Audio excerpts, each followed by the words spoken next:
Bienvenue dans Ce que je croque. Je suis Christophe de Ascopeticable. En tandem avec Emmanuel, nous tendons le micro aux voix qui nourrissent une autre façon de voir le chocolat et de le croquer. Producteurs de cacao, chercheurs, chocolatiers, chocolatologues, nous vous proposons de savourer autour d'un échange décomplexé leur regard singulier et leur point de vue. Y me gusta el chocolate.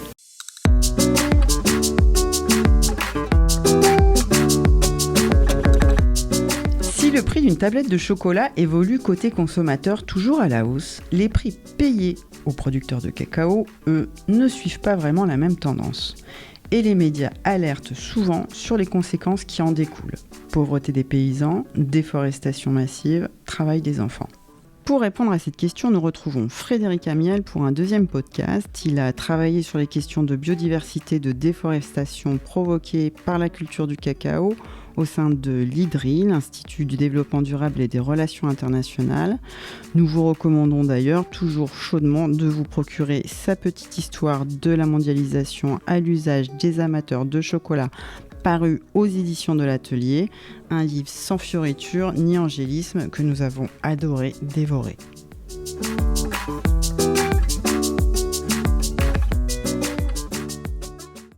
Alors Frédéric Amiel, bonjour. Nous voilà réunis pour un deuxième épisode sur le cacao et le chocolat et la problématique actuelle du cacao. Première chose, aujourd'hui, le cacao est souvent trop mal payé, les producteurs sont souvent en situation de pauvreté. Comment explique-t-on cette situation ? C'est compliqué de remonter exactement à la source, mais si on regarde les chiffres, ce dont on se rend compte, c'est que notamment la rémunération des producteurs et des productrices de cacao n'a presque pas évolué depuis une trentaine d'années, alors que le prix des tablettes a doublé, voire triplé dans le même temps. Donc ça explique la première chose, c'est que la rémunération des producteurs et des productrices n'a pas suivi l'évolution de l'économie, et donc l'inflation, et donc que leur pourcentage sur la tablette a considérablement baissé. Et la deuxième, c'est que ce marché est totalement dérégulé, notamment depuis le milieu des années 90, puisque les grands pays producteurs de cacao, que sont notamment la Côte d'Ivoire et le Ghana, font partie des pays dont le FMI et la Banque mondiale dans lesquels le FMI et la Banque mondiale ont essayé ce qu'ils ont appelé leur programme d'ajustement structurel, c'est-à-dire qu'ils les ont obligés à libéraliser leur économie, à démanteler les coopératives, à démanteler les systèmes de régulation du prix payé. Chez Etikable, on est sur le terrain, on est en contact avec des producteurs, on a fait nos propres analyses sur ce prix insuffisant aux producteurs, ce revenu insuffisant aux producteurs. Aujourd'hui, quelles sont les études, quels sont les éléments concrets dont on dispose pour affirmer qu'effectivement, le producteur de cacao ne couvre pas ses besoins de base? C'est toujours très compliqué parce que le revenu du cacao n'est pas forcément le seul revenu d'un producteur, même si ça va être quand même la grande majorité. Donc on a des études assez précises sur les revenus annuels de ces producteurs qui permettent de montrer que plus de la moitié en Côte d'Ivoire et au Ghana vivent sous le seuil de pauvreté fixé aujourd'hui par la Banque mondiale. Donc ça, c'est un chiffre qui est assez clair. Et puis on a quand même un suivi annuel assez précis du prix qui est payé à la tonne de cacao. On peut suivre l'évolution de ces prix-là, on les connaît. En gros, on sait aussi que s'il devait avoir un niveau de vie, je dirais, décent, alors les définitions varient. La moyenne de ce qu'on considère comme étant un niveau de vie suffisant, c'est-à-dire que vous pouvez vous nourrir, vous loger, envoyer vos enfants à l'école et faire face aux pépins de santé les plus courants, il faudrait que leur revenu soit double, voire triple, selon les situations. Mais est-ce que ça voudrait dire une multiplication par 2 ou 3 du prix au consommateur ? Alors pas forcément, parce que le prix du cacao, ça n'est qu'une partie du prix d'un produit chocolaté ou d'une tablette de chocolat. D'abord, dans le chocolat, il n'y a pas que du cacao, il y a du sucre, il y a, pour la très grande majorité des produits chocolatés consommés dans le monde, du lait. Il n'y a quasiment qu'en France et dans quelques autres pays européens qu'on mange du chocolat noir. Donc le prix d'une tablette de chocolat, c'est pas forcément le reflet du prix du cacao qui est payé. Par contre, ça veut dire potentiellement la payer un peu plus cher, mais pas beaucoup plus cher, parce que dans la tablette de chocolat, il n'y a pas que du cacao, du sucre et du lait, il y a aussi beaucoup de publicité, et de plus en plus de publicité, de ce qu'on appelle recherche et développement. En fait, ce prix est de plus en plus important parce qu'il faut se distinguer des autres produits, il faut se distinguer sur les étalages. Quand vous achetez une tablette, ce qui a explosé dans le prix de la tablette, c'est notamment les frais de publicité et les frais de recherche et développement pour les nouvelles marques et les nouveaux produits. Donc si on résume, le prix qui est payé aux producteurs, C'est un petit peu ma variable d'ajustement dans le business du grand industriel agroalimentaire de la chocolaterie. C'est même encore plus simple que ça. C'est-à-dire que c'est pas une variable d'ajustement, c'est juste qu'on ne les augmente jamais. Donc on augmente le prix de vente de la tablette, mais sans changer le prix d'achat du cacao. Ça, c'est plus confortable pour tout le monde. Et par ailleurs, ce qui s'est passé, c'est de la macroéconomie un peu plus complexe. Pour faire simple, on est en surproduction de cacao depuis une trentaine d'années. C'est-à-dire qu'on produit plus de cacao qu'on en consomme chaque année. Dans les années 90, les grands industriels du cacao se sont retrouvés avec des stocks très importants de cacao. Et du coup, ce qui se passe, c'est que quand le prix du cacao varie sur le marché, les grandes entreprises intermédiaires, Mars, Nestlé, Mondelez, jouent sur leur stock. Que si le prix augmente, ils vont prendre sur leur stock plutôt que d'acheter sur le marché. Et puis si le prix baisse, au contraire, ils vont constituer leur stock tant que c'est pas cher. Et du coup, ça explique que le prix payé aux producteurs ne change jamais. Donc si vous regardez la courbe du prix mondial du cacao à la bourse de Londres, ce prix, il n'est pas du tout stable. Il n'arrête pas de changer. Il y a des pics, des creux partout, etc. Par contre, vous regardez le prix payé aux producteurs, c'est presque le même depuis une trentaine d'années. Il a à peine évolué. Les intermédiaires amortissent leur prix. Et qu'en revanche, les producteurs n'ont jamais le bénéfice de la hausse des cours du cacao. Alors, ceci étant dit, en 2017, les cours internationaux ont perdu 30%. Le cacao est passé de 3 000 $ la tonne à 2 000 $ la tonne. Et ça a généré une brusque baisse du revenu des producteurs. Comment vous expliquez cette situation ? Est-ce que c'est juste un jeu de l'offre et de la demande ? Ou quelle est la part de la fameuse spéculation sur les marchés boursiers qu'est le cacao ? Il y a deux questions en une. D'abord, pourquoi ça a eu un impact sur les producteurs ? Ça dépend des pays. En partie, ce qui s'est passé, c'est que les caisses de stabilisation qui sont censées justement pouvoir faire face à ces aléas-là étaient vides. Donc en fait, c'est des organismes d'État ou des organismes coopératifs qui ont de la trésorerie, donc de l'argent disponible pour faire face à des grosses variations de cours.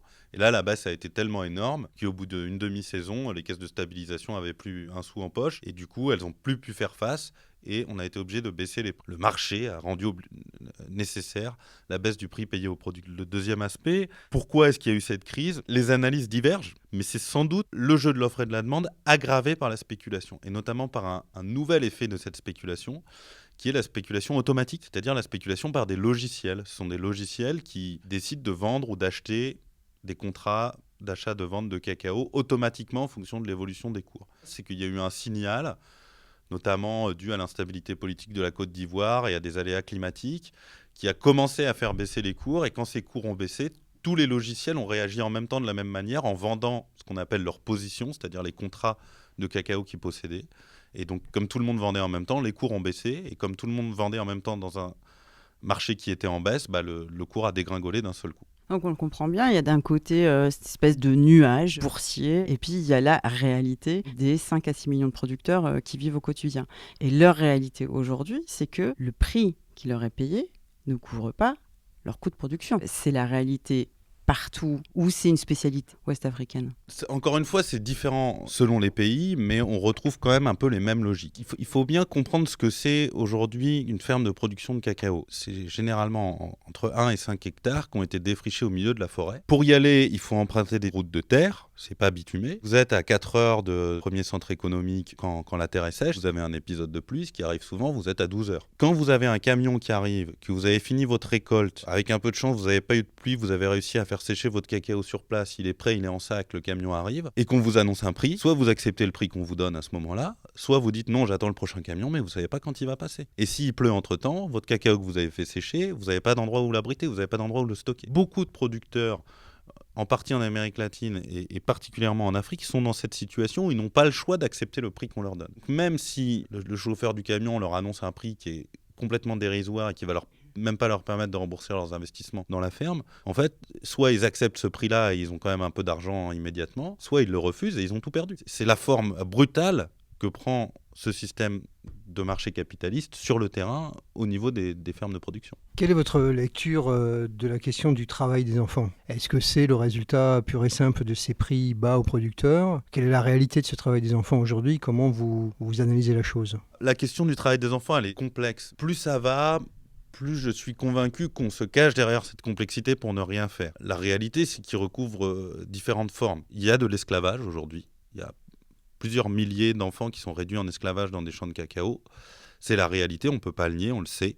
Et le phénomène s'aggrave. Mais vous avez aussi des dizaines, des centaines de milliers d'enfants qui aident leur famille de manière saisonnière ou de manière plus permanente dans les travaux de la cacaoyère ou dans les travaux domestiques, ce qui est une façon d'aider la famille qui est occupée au champ par la récolte, etc. Donc ça, c'est ce qu'on appelle les aidants familiaux, qui est une façon de dire qu'on ne fait pas travailler des enfants.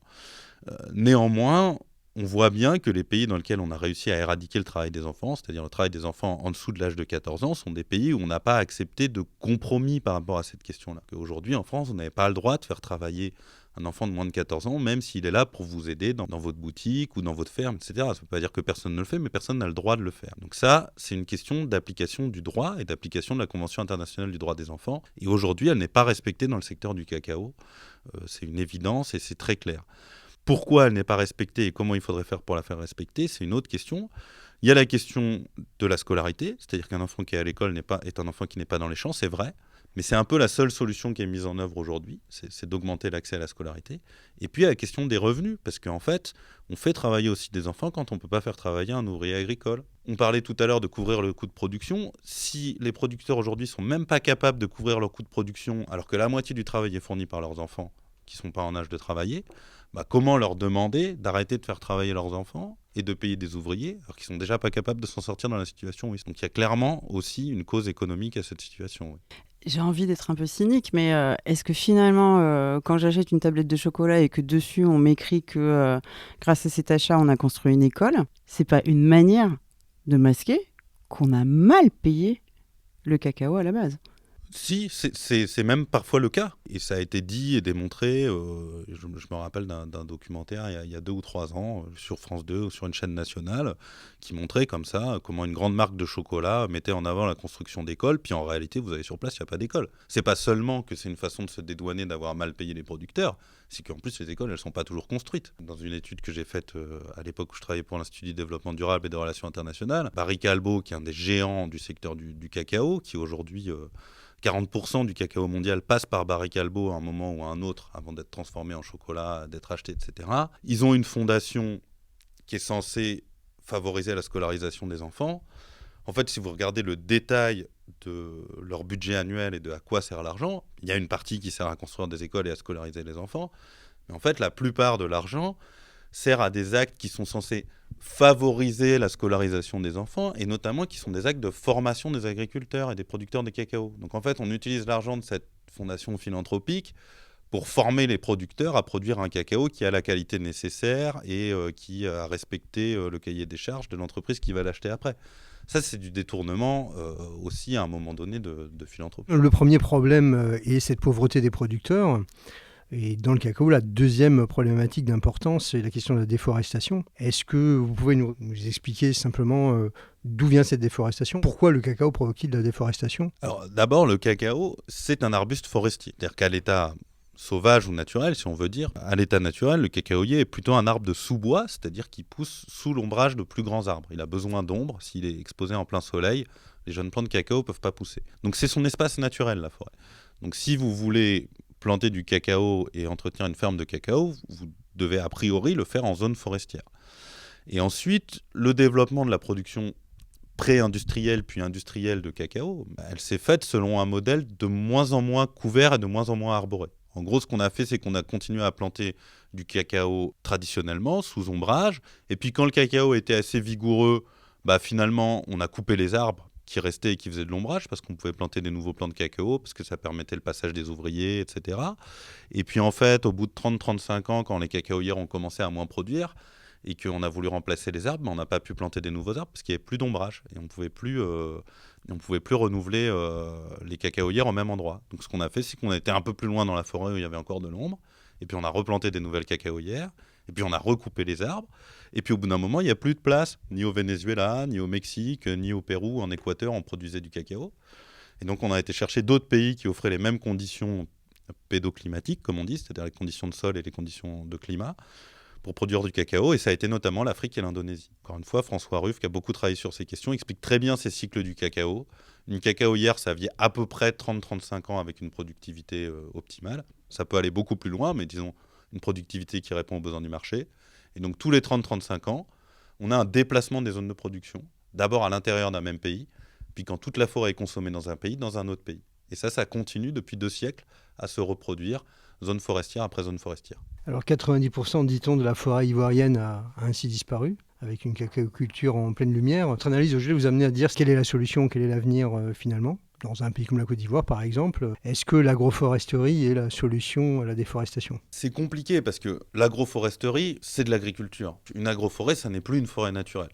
Donc si on se dit, ce qui est moi mon approche, que lutter contre la déforestation, c'est préserver des forêts à l'état naturel, l'agroforesterie n'est qu'une solution partielle. Certes, on a plus de biodiversité, certes, c'est plus intéressant d'un point de vue écologique, mais si on remplace une forêt naturelle par une agroforêt, on a quand même déforesté, c'est-à-dire qu'on a quand même dégradé une forêt naturelle. Donc en fait, il faut partir des situations qu'on a. On a 3 situations. On a des zones qui sont complètement dégradées, notamment la Côte d'Ivoire, le Ghana, une partie de l'Indonésie, etc. Il n'y a plus de forêt. Ensuite, vous avez des zones plus agroforestières.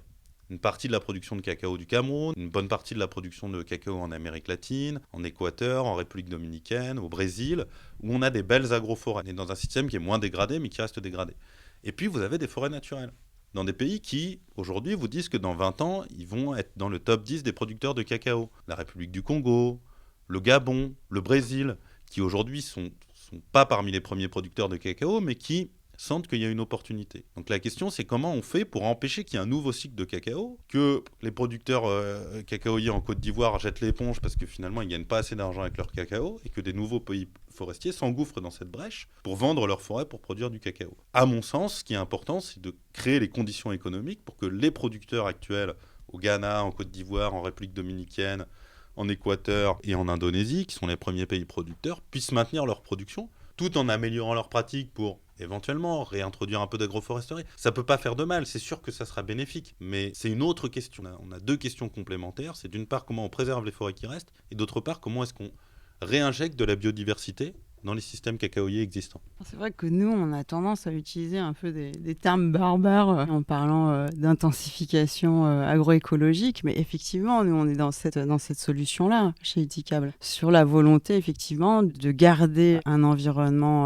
avec une agriculture sous couvert forestier. Et puis, il y a une autre question, on est sur des petites surfaces cultivées, d'où la nécessité d'avoir cette intensification. Mais il faut faire de l'agroforesterie, je ne veux pas dire le contraire, c'est juste pas la solution à tous les problèmes. Pour donner une idée, dans une plantation en monoculture de cacao, vous avez par définition une espèce d'arbre, c'est le cacaoyer. Dans une forêt naturelle, dans les zones tropicales dont on parle pour le cacao, vous avez entre 60 et jusqu'à 200 espèces d'arbres différentes à l'hectare. Et dans une agroforêt, vous pouvez avoir de 16 à 20 espèces différentes par hectare. Ce qui est déjà énorme. Nos forêts françaises, c'est 2 ou 3 espèces d'arbres à l'hectare. Donc c'est déjà très bien et beaucoup mieux que de la monoculture. Et par ailleurs, c'est aussi beaucoup mieux pour les producteurs, parce qu'on le disait tout à l'heure, tant que le cacao c'est leur seule source de revenus, leur seule marge d'amélioration, c'est une augmentation hypothétique du prix payé du cacao, qui est pas pour demain, en tout cas pas dans tous les systèmes économiques dans lesquels ils sont insérés. En étant dans des agroforêts, ils ont aussi d'autres débouchés économiques, qui sont la culture de fruits associés, la culture d'autres espèces d'arbres, une certaine autonomie alimentaire. Donc c'est sûr que c'est des systèmes qui sont meilleurs écologiquement, et qui sont meilleurs socialement. Mais il ne faut pas se tromper, ça ne peut pas non plus totalement remplacer une nature qui reste menacée, y compris par le développement de ces systèmes-là. Oui, absolument. Il faut préserver les forêts naturelles qui sont les plus biodiverses. À côté de ça, il est important de développer et de stabiliser des cacaocultures en pleine lumière qui aujourd'hui sont un peu à bout de souffle. En tout cas, nous, chez Etikable, notre enjeu avec des organisations de producteurs consiste à réintroduire l'arbre dans les plantations, retrouver un couvert forestier qui certes va pas atteindre la biodiversité des forêts naturelles, mais qui va quand même permettre aux producteurs de remettre des arbres, de les tailler, d'avoir de l'ombrage, de retravailler la fertilité des sols, de gagner des systèmes plus durables pour l'avenir. Mais tout à fait. Et en fait, c'est passionnant de visiter ces agroforêts et les différents systèmes, parce qu'on le disait tout à l'heure, vous avez du cacao en plein soleil, il n'y a pas d'arbre d'ombrage. Votre cacaoyère est trop vieille ou attrape une maladie, ce qui arrive de plus en plus souvent, vous devez la remplacer, vous ne pouvez pas le faire. Vous mettez un plant de cacao en plein soleil, il meurt. Qu'est-ce qui vous reste comme option ? C'est d'aller dans une autre zone, de déplacer votre zone de production, potentiellement dans une zone forestière. Alors que si vous êtes dans une agroforêt, votre cacaoyer est trop vieux, vous décidez de le couper, vous plantez un plant de cacaoyer, il va très bien pousser sous ombrage, il va être dans une bonne situation. J'ai vu des agroforêts au Cameroun, des associations citronniers cacaoyers. En plus, vous avez un système d'auto-fertilisation avec les feuilles du cacaoyer qui vont tomber, qui vont fertiliser les citronniers, ça marche très bien. Et puis les petits plants de cacaoyer, ils poussent à l'ombre des citronniers, etc. Et puis c'est pas les mêmes périodes de récolte, donc ça fonctionne. Alors, est-ce que dans votre analyse, éviter la déforestation, c'est principalement une question de prix ?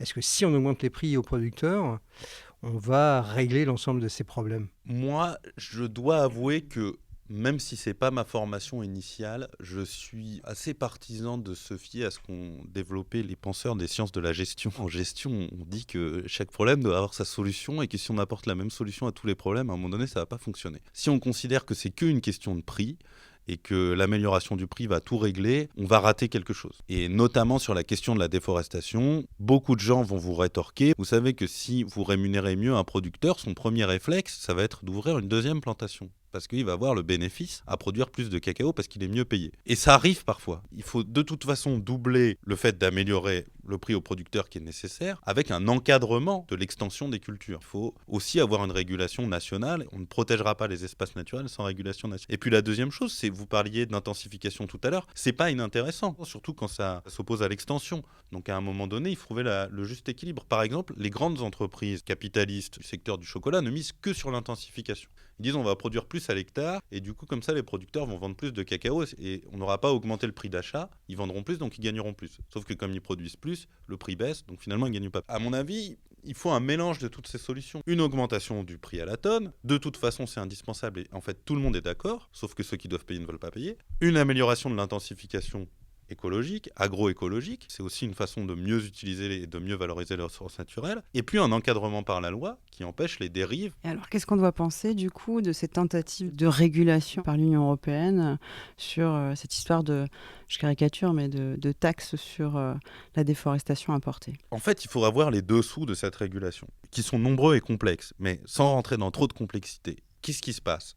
À un moment donné, l'Union européenne est en train d'accepter qu'elle est responsable de l'impact des produits qu'elle importe sur son marché. Ça, c'est très bien. J'importe des produits sur mon marché, je ne peux pas fermer les yeux sur la réalité de ce qui se passe sur le terrain. Elle décide à un moment donné de réguler, c'est-à-dire de dire que les entreprises qui importent sur le marché européen sont responsables de s'assurer qu'il n'y a pas d'atteinte à l'environnement ou aux droits humains dans leur chaîne de production. Et ça, c'est nouveau, parce qu'aujourd'hui, il faut bien être conscient qu'une entreprise multinationale n'est pas responsable devant le droit international. Elle n'a pas à rendre de compte sur ses activités. Il y a un fameux procès d'enfants esclaves contre Nestlé. L'avocat de Nestlé a dit « Si un individu se rend coupable d'esclavage, il peut être condamné.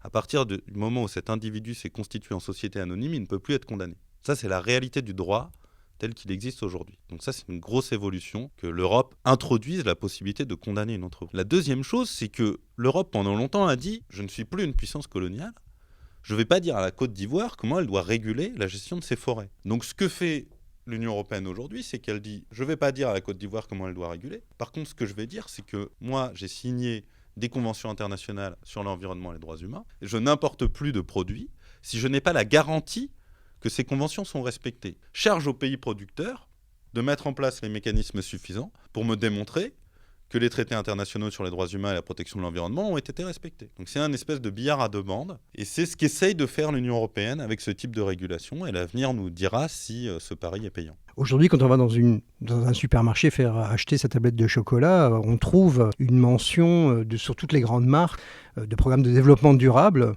Nous, on a l'habitude de dire ce n'est pas du commerce équitable, ce sont des programmes de développement durable. Quelle est votre lecture de ces programmes-là ? Est-ce qu'ils sont utiles ? Est-ce qu'ils vont dans le bon sens ? Est-ce qu'ils apportent quelque chose ? Oui, non, vous avez tout à fait raison. Ce n'est pas du commerce équitable. D'abord, ça ne respecte pas les principes fondamentaux du commerce équitable et ça ne prétend pas le faire. Même si le choix des types de logos, de leur positionnement, etc., peut laisser penser que la confusion les arrange bien. En réalité, ces logos qu'on trouve sur tous les paquets, ils répondent à une autre préoccupation des marques aujourd'hui, qui est la préoccupation de la différenciation. Puisqu'en fait, toutes ces marques vous proposent plus ou moins les mêmes produits. Donc à un moment donné, il faut réussir à se différencier. Donc vous le faites avec le packaging, avec les couleurs, mais comme tout le monde travaille avec les mêmes boîtes de publicité et de marketing, tout le monde a finalement les mêmes couleurs et le même type d'emballage. Et donc à un moment donné, c'est une nouvelle stratégie de différenciation qui passe par cet affichage de durabilité, etc. Si vous vous intéressez à l'histoire des groupes agro-industriels, vous verrez bien que le fait que des produits entre guillemets durables apparaissent sur les rayons n'a pas fait disparaître les produits non durables qui sont vendus par la même grande entreprise agroalimentaire. C'est ce qu'on appelle du complément de gamme. Ils complètent leur gamme de produits par des produits durables. Mais ils ne remplacent pas les produits non durables par des produits durables. Il y a aussi la question de la réelle durabilité de ces programmes. On ne peut pas faire un jugement général parce qu'elles sont différentes, mais souvent, elles passent à côté de problèmes très importants. elles ne répondent pas à l'ensemble des problématiques de durabilité. Par ailleurs, la mise en œuvre de ces programmes laisse souvent beaucoup à désirer sur le terrain. Donc oui, il y a clairement une hiérarchie entre un programme de marque, une labellisation par un tiers dans une démarche de certification de type bio ou commerce équitable, qui est quand même plus exigeante et mieux contrôlée. Et puis ensuite des démarches plus intégrées, comme celle d'Ethicab par exemple. On n'a pas simplement une labellisation du produit, mais on a une démarche complètement intégrée de l'ensemble de l'entreprise pour aller vers un autre type de commerce et de production. Et sur la certification de commerce équitable, quel est votre regard ? Je sais que vous avez eu parfois un regard critique. Et en fait, il y a plusieurs mondes dans le monde du commerce équitable. Moi, je me suis intéressé pas tant à l'impact final, je me suis intéressé à la façon dont cette démarche prétendait transformer le marché mondial des matières premières, et donc à ce qu'on appelle la théorie du changement. Quel était dans l'imaginaire des personnes qui ont fondé ces démarches de commerce équitable le scénario qui allait permettre de passer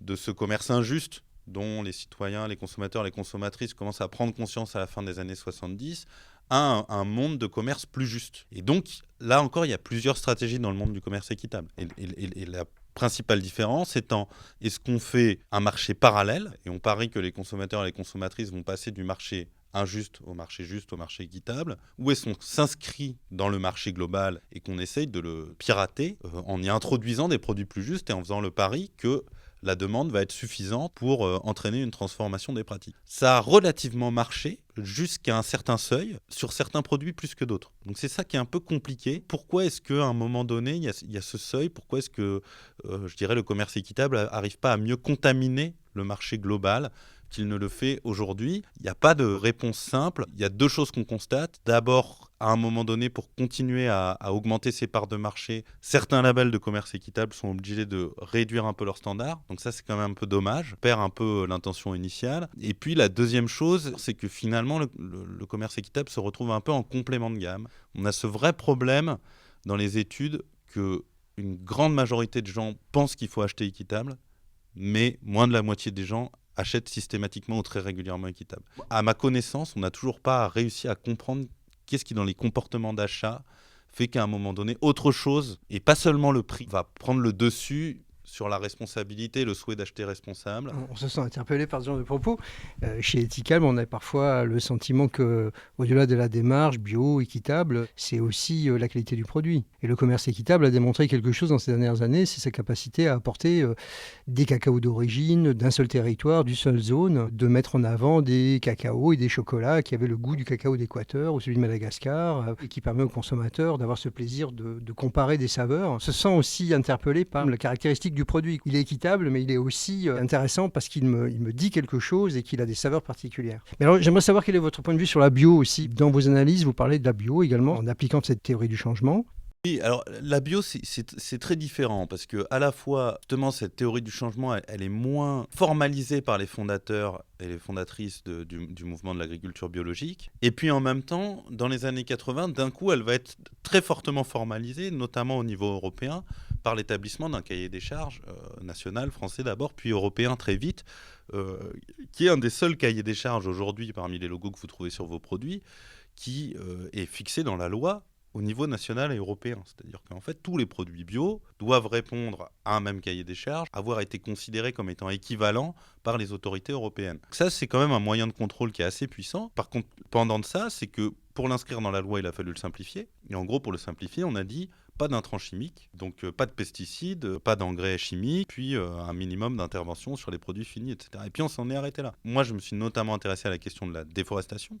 Et cette question de la déforestation, elle est aujourd'hui absente du cahier des charges bio. Ce qui n'est pas anodin, puisque une des conséquences de l'agriculture biologique, c'est une baisse de la productivité à l'hectare. Et donc potentiellement, une extension des cultures de cacao, par exemple, pourrait se faire au détriment des forêts. Je suis tout à fait favorable à l'agriculture biologique. Je pense qu'il y a une bonne démarche, mais qu'elle mette en place des barrières pour éviter qu'il y ait une conséquence en termes d'artificialisation, d'agriculturalisation de terres aujourd'hui naturelles par l'extension de l'agriculture biologique. Alors nous avons soutenu il y a déjà 12 ans une coopérative de producteurs bio en Côte d'Ivoire.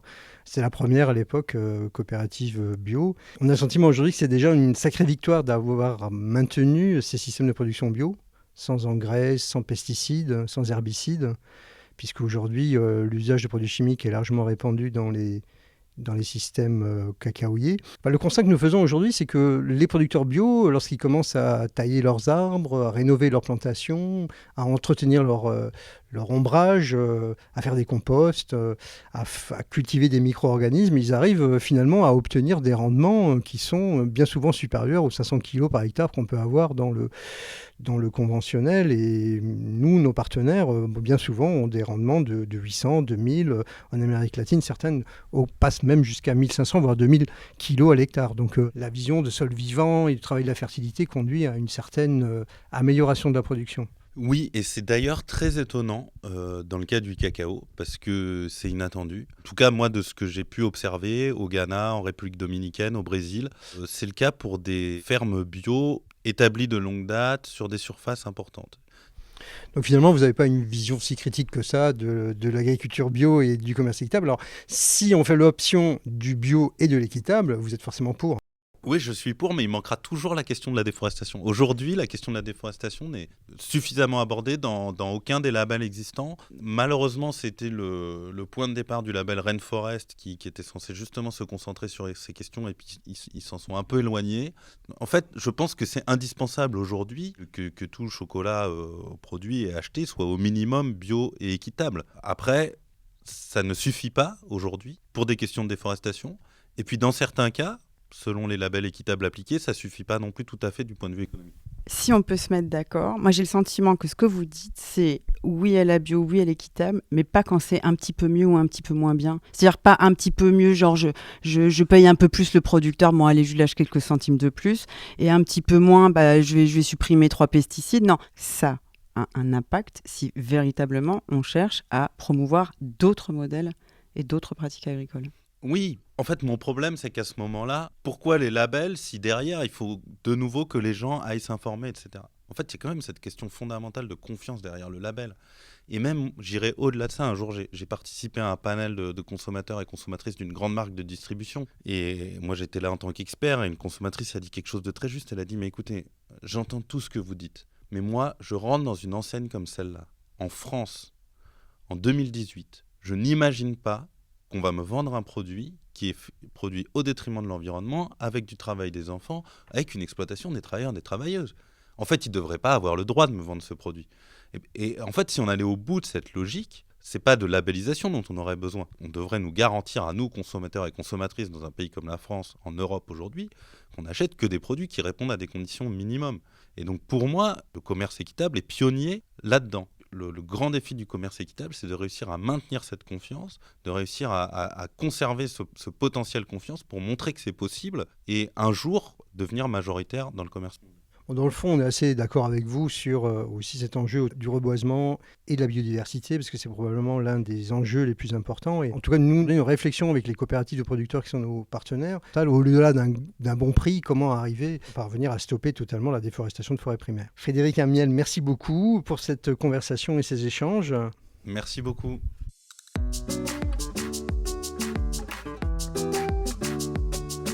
Vous avez savouré cet épisode, on compte sur vous pour le partager avec d'autres aficionados du chocolat et à le décorer de quelques étoiles sur votre plateforme d'écoute préférée. Vous pouvez également nous laisser un commentaire, une note et surtout, n'hésitez pas à nous écrire sur les réseaux sociaux, à nous proposer une thématique pour une future émission. Notre podcast se nourrit aussi de vos envies.